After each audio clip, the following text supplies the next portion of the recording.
That's pretty true, isn't it? I think the more we let go, the freer we'll be. And also, we will have more strength for the next thing to come. Anything to say about that? Yeah, letting go. Letting go to that's a toughie for all the bodies that we've created. Letting go of the ideas, considerations, and attitudes. It's a tough one because we spent lifetimes investing in certain things, and a lot of these lifetimes were, we were devout, like Catholics or devout Buddhists or, devout family men or, with attachments to our mates or families, and, we're sincere. And but here we go again, like Lila read, the fellow who had a good job and family and everything was okay, but he's coming back again. So that's not it. It's the recognition of this reality, the isness, that is really the freedom that everybody's looking for. And so getting through these bodies of ours is not easy. It's ongoing because there's always something else to be uncovered. You get through something and there's something else that you may not have been aware of because it's way back there in the subconscious. But if we're willing to face them, then everything's okay. We're willing to go through it, and with the right intent, it'll be okay. Everything's okay. Yeah. That's the hard part. Looking at yourself. Who rules you? Do you rule you, or is somebody else? Are there decisions brought you to where you are? Probably, quite likely. But you've decided that's what your life is now. That's a concept that I don't think a lot of people want to look at. Anyway. Did you have something, Tim? Did you want to speak? Yeah. I was just thinking about letting go of things. And it's almost like in all of our experiences, we may have to experience the astral hell that people don't seem to be aware of and aren't, I guess you'd call it, afraid of going there by the actions that they do. But that it's like if we get out of astral hell and we come back into a new body and we're given the chance again, and if we let go of the things that sent us to the astral hell, and focused on being pure and sincere and humble and grateful to have the chance to get out of this psych realm stuff with an astral hell and things and cause and effect creation, that's what it sounds like. The real universes are pure and sincere and humble and grateful. So that must be what the pure heart is, to be able to be in the real universes. I didn't understand what you said here later. What was that you said? Excuse me. Could you repeat that? That's pretty good, so I need repeating. All right, Lila. I was saying that if we go to the astral hell for things that we've done in previous lives, that the Lords of Karma sentenced us to a place called astral hell, one of the lower regions in the astral place, and it was very unenjoyable, or whatever you want to call it. like a nightmare or something, and then you're let out of the astral hell. You come out and you get a new body here on Earth, and you have the opportunity now to change, to let go of the things that you were attached to that caused you to go to the astral hell. So you find the focus is to be pure and sincere and humble and grateful as a means of earning your way into the real universes where everything is pure and sincere and humble and grateful. Something like that, I was saying. Yes, just the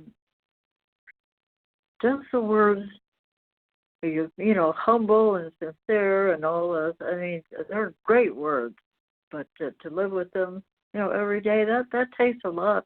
It takes a lot of concentration and sincere, and you're looking at your heart and doing that. But I find it's a simple thing. It's just the words "thank you" has a lot of power. Just thank you. People are surprised when you do little things and for them. I mean, you know, for you or you for them. And you can remember to say thank you for everything. I think that holds a lot of power. That gets us on the way to humble and thank you for all the gifts and the things. And just thank you for passing me the salt. You know? Yeah, that's very important. It's like if we didn't have the real guidance to be thankful for the real guides, it looks like we're pretty trapped in this like realm stuff.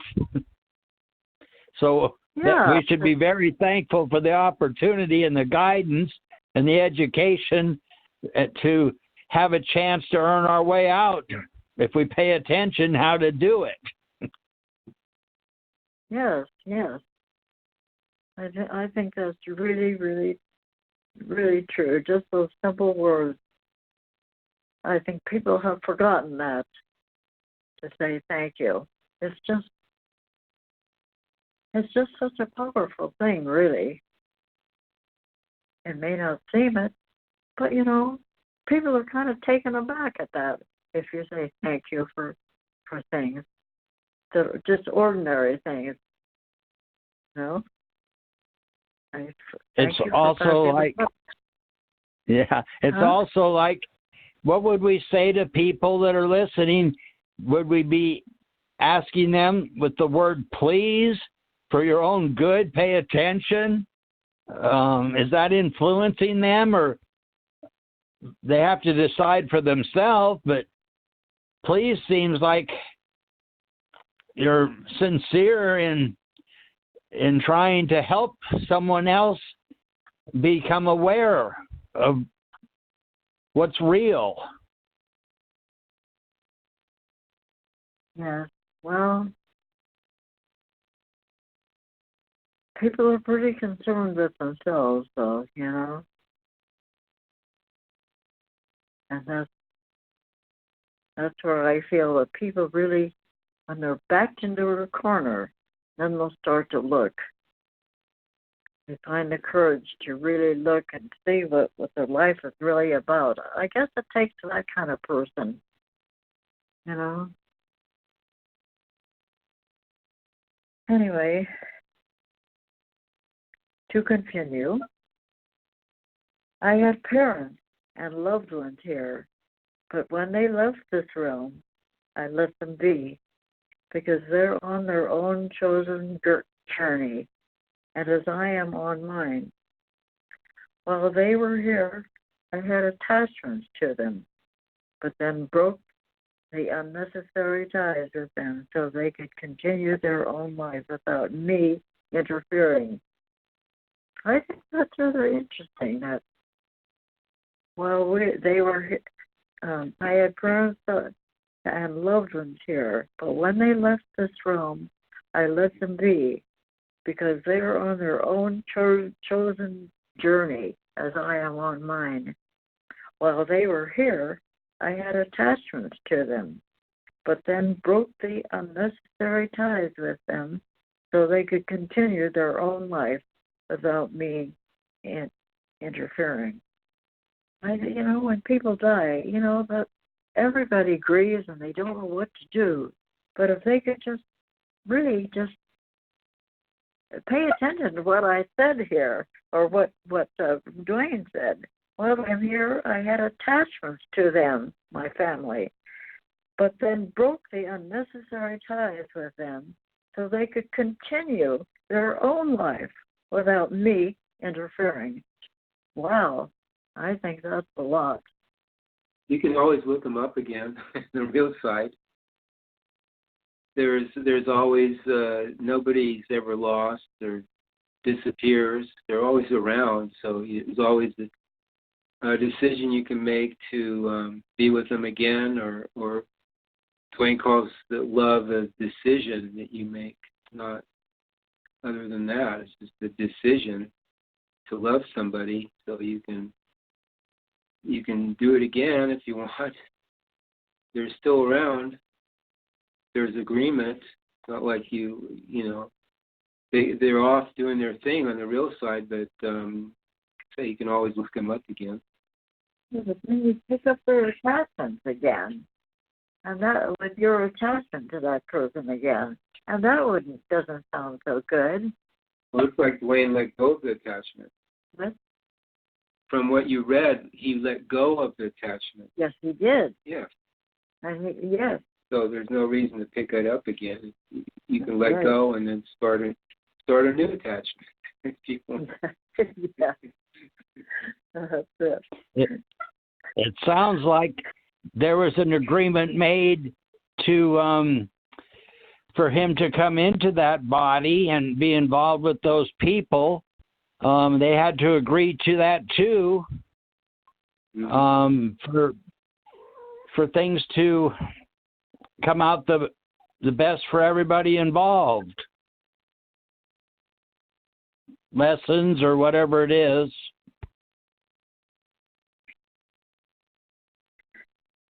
Yeah.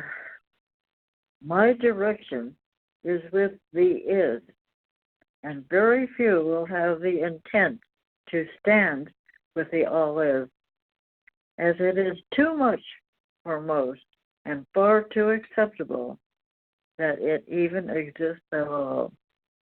Life loves the risk taker, and unless one is willing to go into the unknown and have real experiences, then they will stay with what they have always known, which is usually something devised by the Kalu god and his subordinates. It is not my concern what people do. I'm living my adventure with Shivazar, Paul, Yubel, and all the real guides, as they are not interested in teaching those who want to pray and worship a headmaster and his mate that rules them. There is no way around how life already is, and it is far more than anything a person feels comfortable with on this earth alone. Each one of us can have whatever we want, but if it becomes more than what the whole of life is, then what good is it? The hidden center and its conditioned training are first given by a person's parents, and then from the social order and the environment one grows up in. All of these particulars form the center's attitude that each person goes by. All of the do's and don'ts, rights and wrongs, along with whatever else one is conditioned with, become the avenues of approach that are set into motion in the dream arenas of the conscious mind. For the most part, all the particulars of a person's upbringing are along the social values set down by the parents, usually according to how the parents have been taught from their parents or social status. And so it's not hard to see how the continued cycle of rebirth and death follow most people for hundreds of lifetimes. One attitude can haunt a person for the longest time as each of us enter this arena as a newborn. We carry with us all the accumulation of the past and what it entails, as long as there is some form of association.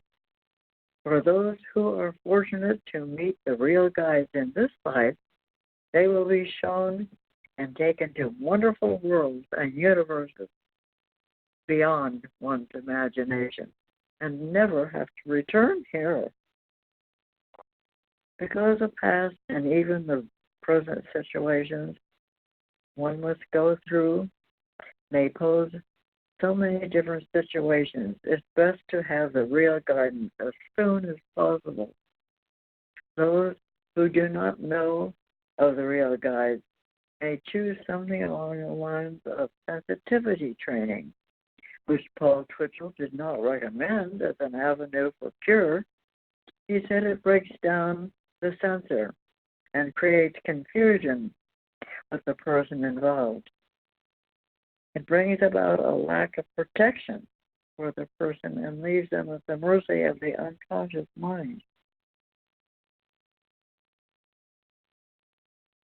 Paul firmly went over the aspects of the psychic sciences, such as ESP and witchcraft, and so many other medical, physical, and even so-called spiritual teachings, as they impose a real danger to people from the lower astral world and all the negative entities who reside there. I know a fellow in San Diego who told me of his experience when he used to do astral projection. Every day after work, he would come home and go to his closet and leave his body.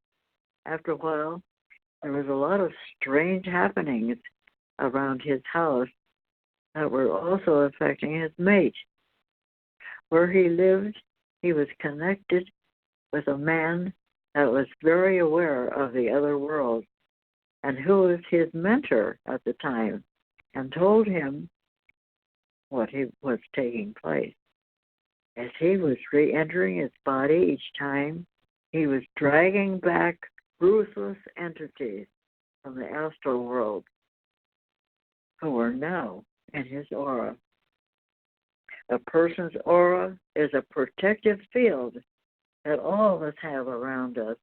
And when we involve ourselves in certain aspects, such as drugs, smoking, low vibrational music, emotional trauma, and psychic sciences, and then there becomes a negative penetration, and thus influences begin to occur. This is not uncommon with those who play with the psychic arts.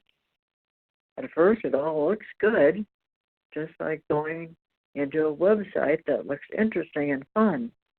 But what eventually happens is there becomes a solid connection with these other areas, and then the influence starts to take place. Adolf Hitler played around with the psychic forces and self-destructed, along with helping to create mess and giving it to all his men and himself. He finally went crazier than he was when he first had the Third Reich idea. With real guidance, one can be given real experiences and learn to bypass the conditioning effects from the past and live a much better life and also attain real freedom now. I think it's just about time for Betty Bye. And our bedtime story was this, and I hope you all enjoyed it and could think about this and what is real here. Aren't you after what is real instead of being manipulated? So, what do you say? Do you want to say goodnight, Dean? Happy New Year. Happy New Year. Okay, and you too, Yeah. my dear Yeah. Kim. Yeah.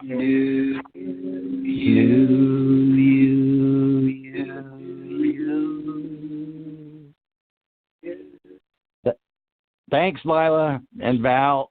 We'll see ya. Thanks, Tim. Yeah. Thank Good you, night. Kim. Yeah. Good night. Good Happy call. dreams.